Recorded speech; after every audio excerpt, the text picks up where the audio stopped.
Okay, what got me involved and really helped me develop my passion for sound engineering I currently am involved in sound engineering in terms of I do at the church, and I also for different various because I'm a musician, I get to utilize that knowledge in concerts and other venues.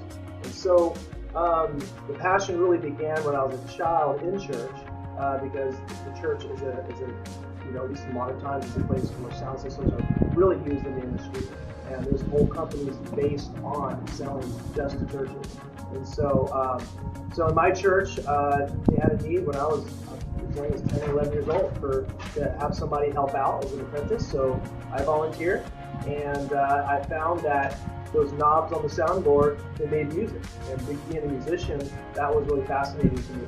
So I also found a sense of how important it is for use in the church. It's so important that somebody knows what they're doing, so it sounds good, so that the whole purpose of the meeting can run well and it can enhance it. So it just gave me a sense of value, in terms of that use in church. And then over the years, I received further training, and I've actually worked alongside some really good sound engineers, and that passion has just developed, especially as I developed as a musician. The need for that knowledge is just incredibly important. Whether someone is in ministry like church, or whether they're in anything, theater, anything having to do with music and sound, the need for that. So it's really something I still enjoy, and I actually also enjoy it in terms of recording as well, because once you understand sound engineering, it goes hand in hand with recording engineering as well. So there's a lot there, and computer software these days, I'm doing that as well.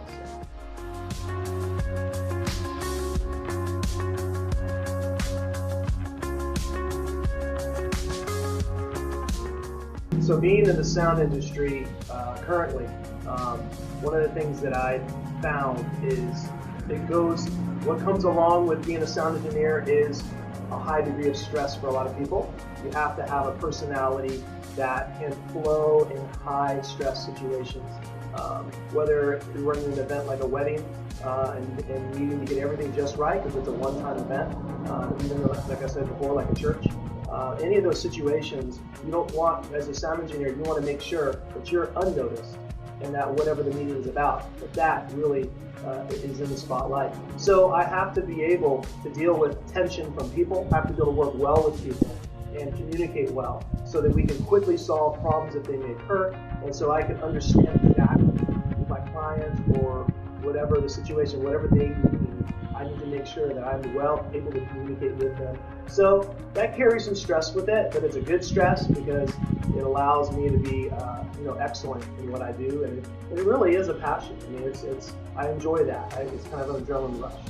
So it's definitely part of being in the sound industry.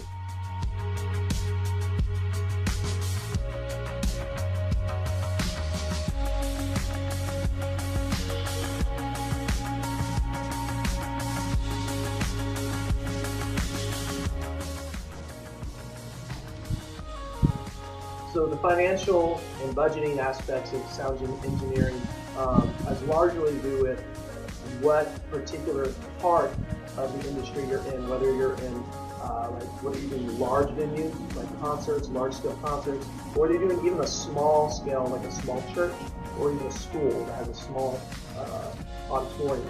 And each one of those venues requires a different size budget, obviously. And so one of the things I have to do as a sound engineer is I have to be very familiar with the pricing and how different equipment is going to impact a certain kind of environment. So what I've done over the years, what most sound engineers do is they work in conjunction with sound consultants.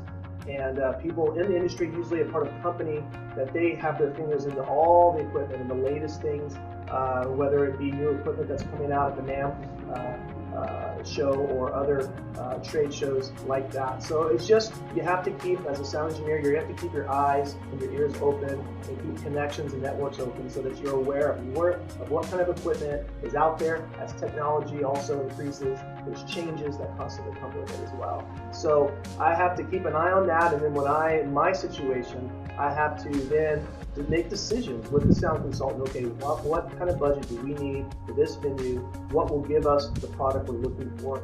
And so it's really important just to have that knowledge base so you can make good purchases.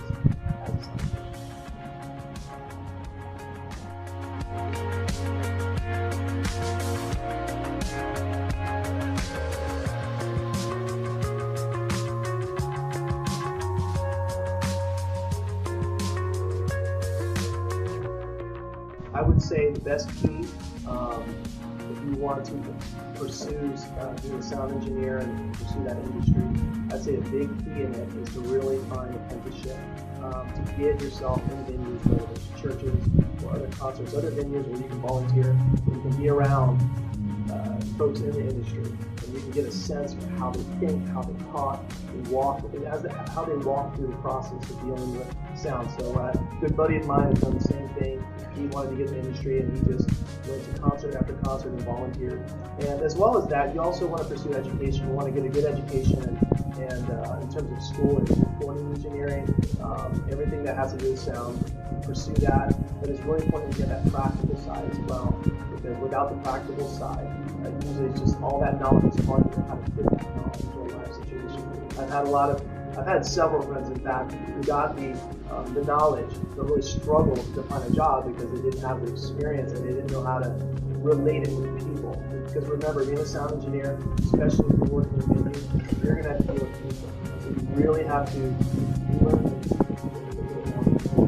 learn how to communicate the technical aspects of sound engineering in a way that somebody who's not versed in that can understand, and they feel like they're able to connect. And you need to put them at peace so they can do their performance, and then you can understand what they need. So definitely pursue apprenticeship is really important.